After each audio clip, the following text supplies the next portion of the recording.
জয় আই অসম। ভালে আছে না আপোনালোক? ভালে থাকিব লাগিব।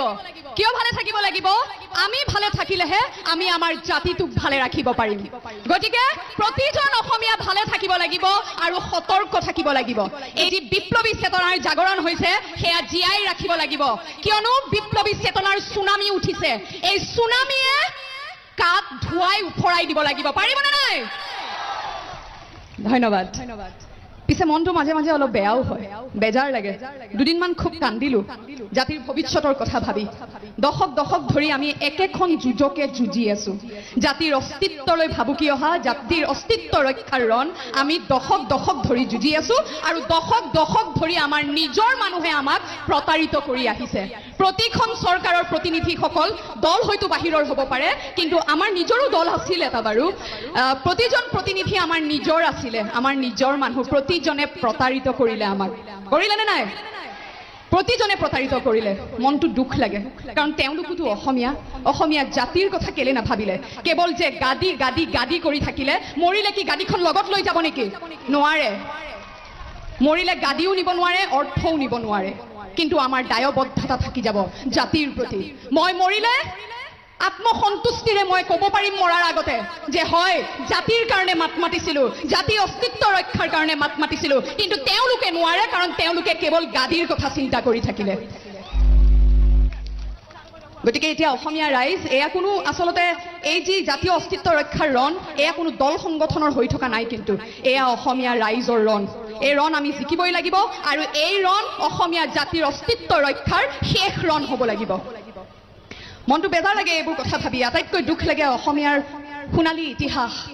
লুৰিণজ্যোতি গগৈদেৱে অকণমান আগতে কৈ গৈছে, মান খেদিলো, মোগলক 17 বাৰকৈ খেদিলো, আৰু স্বাধীনতা আন্দোলনতো একদম সাহসিকতাৰে অসমীয়াই যুঁজিলে। কিন্তু আজি কেইবা বছৰো ধৰি, আৰু আজি কি হৈছে, 21 শতিকাত পুনৰবাৰ অসমীয়া ৰাইজ ৰাজপথলৈ ওলাই আহিবলগীয়া হৈছে জাতিৰ অস্তিত্ব ৰক্ষাৰ বাবে। দুখ লগা কথা, লজ্জাজনক কথা আচলতে সেইসকলৰ বাবে যিসকল গাদীত বহি আছে, যে অসমীয়া জাতিক এনেকৈ ৰাজপথলৈ ওলাই আহিবলৈ বাধ্য কৰিছে। দুখ লাগে এইবোৰ কথা ভাবিলে। এইকাৰণে এইবাৰ আমি পৰাস্ত হ'ব নোৱাৰো, আৰু যদি কিবা কাৰণত নহওঁ পৰাস্ত, তথাপিও আটাইতকৈ দুখ লাগিছে কি জানেনে? এই ৰণলৈ আমাক কিন্তু আমাৰ নিজৰ মানুহে ঠেলি পঠিয়াইছে, বিদেশীয়ে পঠোৱা নাই।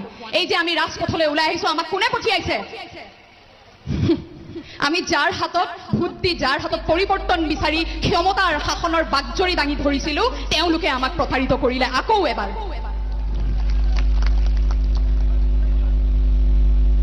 এইকেইদিন চাগে আপোনালোকে ধাৰাবাহিক চোৱা বন্ধ কৰি দিছে ন? টিভিত খুবতো ধাৰাবাহিক চাই মহিলাসকলে। ধাৰাবাহিক বাদ দি চাগে আপোনালোকে নিউজ চেনেল চাইছে। প্ৰত্যেকৰে ঘৰে ঘৰে একেটাই ঘটনা, হয়নে? নিউজ চেনেলে মেলে, মিটিঙে কোনে ক'ত কি কৈছে সকলো দেখি আছে আপোনালোকে। কণ কণ ল'ৰা ছোৱালীও দেখি আছে।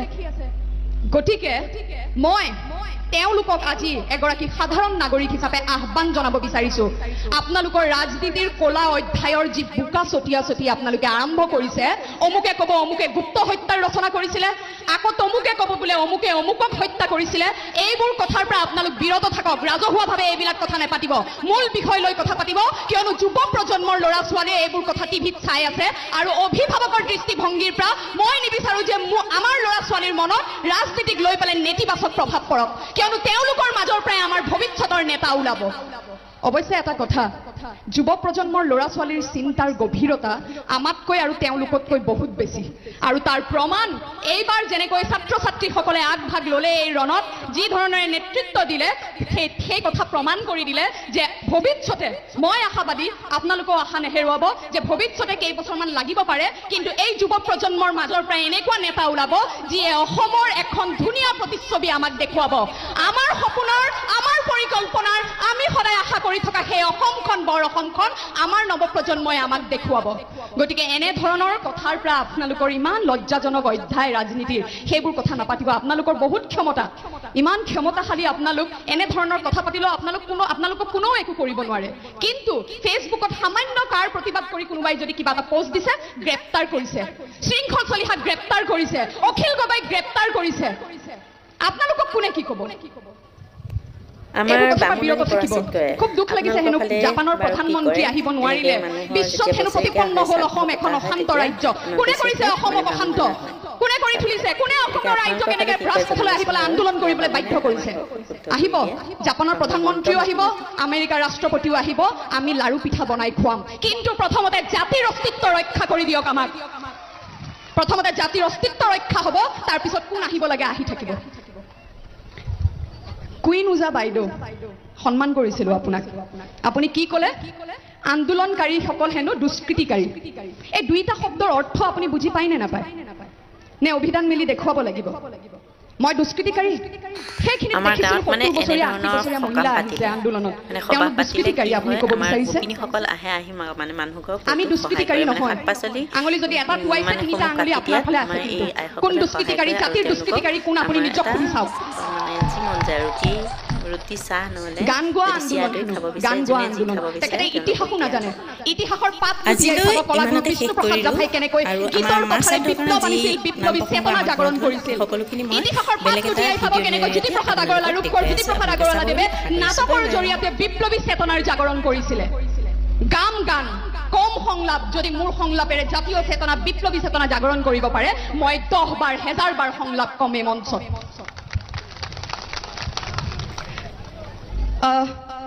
সাধাৰণ সম্পাদক সদৌ অসম ছাত্ৰ সন্থাৰ লুৰিণজ্যোতি গগৈদেৱে অকণমান আগতে ক'লে ময়ো ভাবি আহিছিলোঁ কম বুলি আমাৰ মুখ্যমন্ত্ৰী ডাঙৰীয়াই সুধিছে আমি কি ভুল কৰিলোঁ আমাক এঘৰীয়া কৰিলে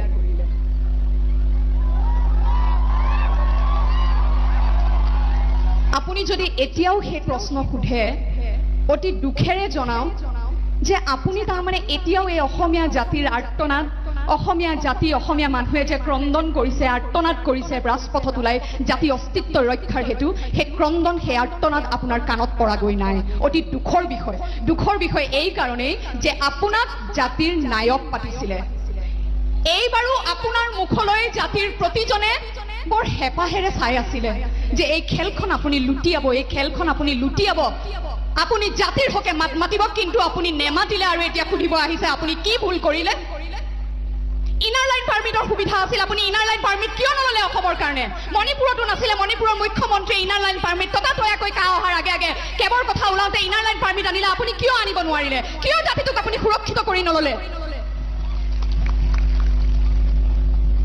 মেঘালয় মুখ্যমন্ত্ৰীয়েও দাবী কৰিছে সিদ্ধান্ত লৈছে ইনাৰ লাইন পাৰ্মিটৰ কথা আপুনি কিয় নকৰিলে ৰক্ষা কবচৰ কথা কৈ আছে ৰক্ষা কবচৰ কথা কৈছে ৰক্ষা কবচ আমাক দিবই লাগিব সেইটো আমাৰ প্ৰাপ্য কিয়নো 51 চনৰ পৰা 71 চনলৈকে আমি বিদেশীৰ বুজা লম বুলি কৈছিলো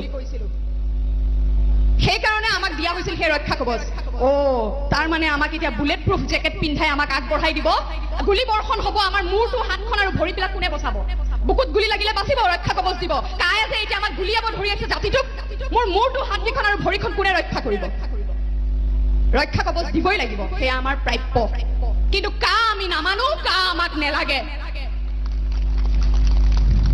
মূল বিষয়বস্তুক লৈ কথা পাতিব আৰু সেইটো হৈছে কা যদি মই নহয় মইতো সাধাৰণ এগৰাকী নাগৰিক অসমৰ এগৰাকী সাধাৰণ অসমীয়া ৰাইজে মাতে মহিলা বহি আছে ইয়াতে কোনো সকলোৱে আহি ইয়াত মাত মাতিব নোৱাৰে মই প্ৰতিনিধিত্ব কৰিছো মহিলাক অসমীয়া মহিলাক মই ইয়াতে কণ্ঠ দিছো তেওঁলোকৰ কণ্ঠ হৈ ইয়াত থিয় দিছো মই বৰষাৰাণী বিষয়া নহয়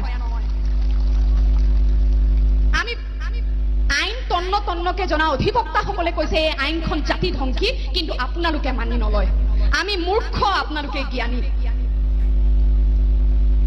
আপুনি সুধিছে কি ভুল কৰিলো নহয় নে মই আগতেও কৈছিলো সেইদিনাখন চানমাৰী অভিযান্ত্ৰিক খেলপথাৰত আপোনালোকক ক্ষমা নকৰো কা বাতিল হ'বই লাগিব এই জাতিৰ অস্তিত্ব ৰক্ষাৰ ৰণ আমি জিকিমেই কা বাতিল হ'বই কিন্তু এই যে 5 জন শ্বহীদ মাকৰ বুকু খুদা কৰিলে তাৰ বাবে কিন্তু অসমীয়া জাতি আপোনালোকক কেতিয়াও ক্ষমা নকৰে আপোনালোকৰ কাৰণে হয়তো কাৰোবাক গুলিয়াই দিলে মৰি গ'ল নিহত হৈ গ'ল বৰ সহজ কথা কিন্তু এওঁলোক হৈছে জীৱন সমুজ্জ্বল দাই কোৱা নিচিনাকে এয়া জীৱন কোনোবাই 9 মাহ 10 দিন গৰ্ভত ৰাখি জন্ম দি এটুপকৈ এখোজকৈ এওঁলোকক ডাঙৰ কৰিছিলে আৰু আপোনালোকে এই প্ৰতিবাদমুখী মোৰ কৰিবলৈ গুলিয়াই মাৰি পেলালে সেম ঘৰলৈ গৈ আছিল তাতে দেখা মানুহে কৈছে ৰাস্তা পাৰ হৈছিল মাত্ৰ গুলিয়ালে ডিঙি এদি সোমাই মূৰেদি ওলাই গৈছিলে আৰু আপুনি সুধিছে কি ভুল কৰিলে নিজক সুধি চাওক অকলে বহক ধ্যান কৰক খুব ধ্যান কৰে নহয় ধ্যান কৰি নিজক সুধক কি ভুল কৰিছে ৰাইজ ভাগৰি গৈছে কৈ শেষত কা বিষয় যেটো কায়ে আমাৰ জাতিলৈ ভাবুকি আনিছে অমানিশা কঢ়িয়াই আনিব আমাৰ জাতিটোক ধ্বংস কৰি পেলাব কেনেকৈ হিন্দু মুছলমান এইবোৰ কথা বাদ দিয়ক, এইবোৰ হৈছে ভোট বেংক পলিটিক্স। কিন্তু বিদেশী মূল সমস্যাটো হৈছে বিদেশী। মোক এটা কথা কওক আপোনালোকে, যে অসমত কোনখন দেশৰ পৰা আটাইতকৈ আগ্ৰাসন হোৱাৰ ভয়, আতংক অসমত কোনখন দেশ? বাংলাদেশ। বাংলাদেশ পূৰ্বতে কি আছিলে? কি নাম আছিল বাংলাদেশৰ? কোনখন দেশৰ লগত আছিলে? পাকিস্তান। বাংলাদেশৰ নাম আছিল পূব পাকিস্তান। বাংলাদেশ বিভক্ত হ'ল পাকিস্তানৰ পৰা, পূব পাকিস্তান বিভক্ত হৈ বাংলাদেশ হ'ল। কিহৰ ভিত্তিত? ভাষাৰ ভিত্তিত।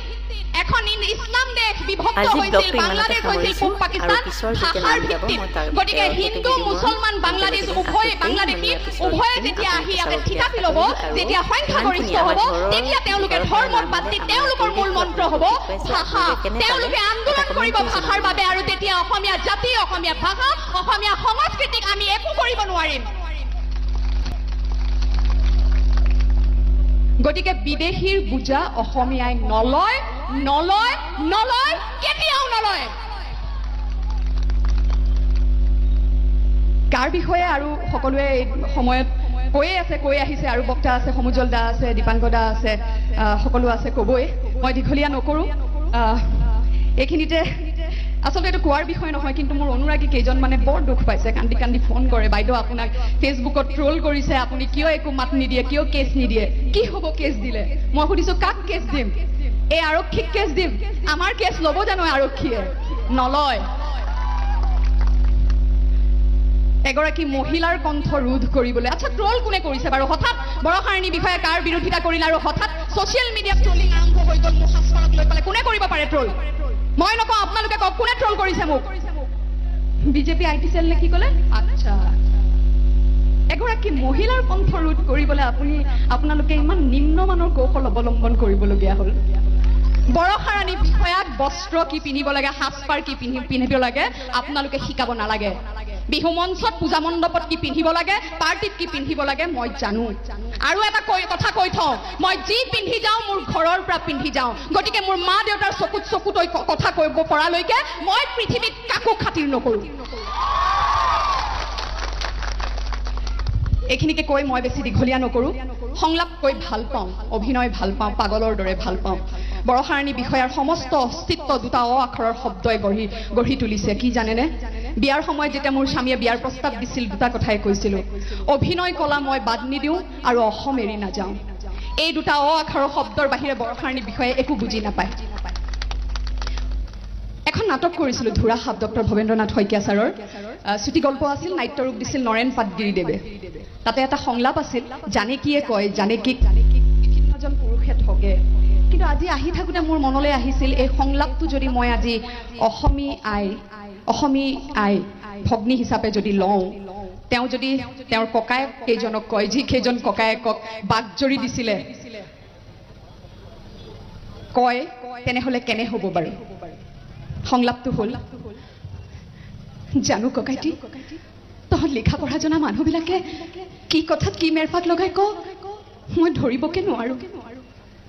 পিছে এটা কথা মই ঠিকে ধৰিব পাৰিছোঁ, মনোমোহন, ৰুদ্ৰ আৰু তপুধৰে মোক ভোগ লালসাৰ জুইত সেকি মাৰিব খুজিছিল, আৰু তই ককাইটি ৰস দিবলৈ আহি মোৰ কামিহাৰ কেইডালতো বিহ ঢালি দি গলি। গতিকে অসমীয়াৰ কামিহাৰত ৰস দিবলৈ আহি বিষ ঢালি দিয়া খোপাক আমি কিন্তু খুদাই নেৰো, আমি নামানো। জয় আই অসম, জয় আই অসম, জয় আই অসম।